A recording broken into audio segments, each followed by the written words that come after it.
Hi friends, మేమైతే చాలా కష్టాలు పడుకుంటా అన్నవరం ట్రిప్ అయితే వేసాం. అన్నవరం ట్రిప్ చాలా అద్భుతంగా అంతా లేదు. మేము జనరల్ కంపార్ట్మెంట్ నూజివీడు నుంచి బయలుదేరడం జరిగింది. అక్కడ నుంచి మనం వచ్చి చాలా కష్టపడకుండా సీట్లు కూడా దొరకకుండా చాలా ఇబ్బంది పడకుండా అయితే ఎక్కాం.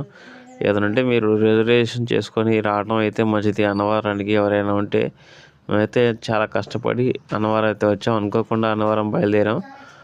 రిజర్వేషన్ అయితే చేయించుకోలేదు, జనరల్ కంపార్ట్మెంట్లోనే ఎక్కి చాలా ఇబ్బంది పడ్డాం. కానీ ఎట్లాగైతే అన్నవరం అయితే వచ్చేసాం. అన్నవరం మేము 6:30కి అయితే దిగాం తెల్లారుజామున. అక్కడ అన్నవరంలో బయట రైల్వే స్టేషన్కి బస్సులు ఉన్నాయి. అక్కడ నుంచి కొండపైకి వచ్చేసాం. చాలా అంటే చాలా అద్భుతంగా అనిపించింది. చాలా సంవత్సరాల తర్వాత అయితే మళ్ళీ అన్నవరం రావడం జరిగింది. ఆ స్వామిని దర్శించుకోవడానికి మాకు ఇదే టైం వచ్చింది. ఈ పక్కనే బస్ షెల్టర్, అలాగే ఆ కౌంటర్లో లోపల టికెట్ కౌంటర్స్ అన్నీ లోపలే ఉన్నాయి. మనకి ఇక్కడ ఎదురుగా కనిపిస్తున్న షెడ్లో నుంచి ఆ రథానికి వెళ్ళే మార్గాలు, అక్కడే దర్శనానికి వెళ్ళే మార్గాలు కూడా ఇటు నుంచి అందిస్తారు. ఈ పక్కన టీ షాప్స్, కాఫీ షాప్స్, చెప్పు స్టాండ్స్, లగేజీ బ్యాగ్స్ అన్నీ ఈ సైడ్ అయితే ఉన్నాయి. ఈ సైడ్ చివర ఆ చెట్టు కనిపిస్తుంది కదా, ఆ చెట్టు దగ్గరే మనకి వ్రతానికి కావాల్సిన పూజ సామాగ్రి అయితే అందిస్తున్నారు. 350 రూపాయలు తీసుకొని 300 రూపాయల టికెట్కి అయితే ఒక రకంగా పూజ సామాన్ ఉంటుంది. అలాగే 2000 రూపాయల టికెట్ అయితే పూజ సామాన్ మరో రకంగా అయితే ఉంటుంది.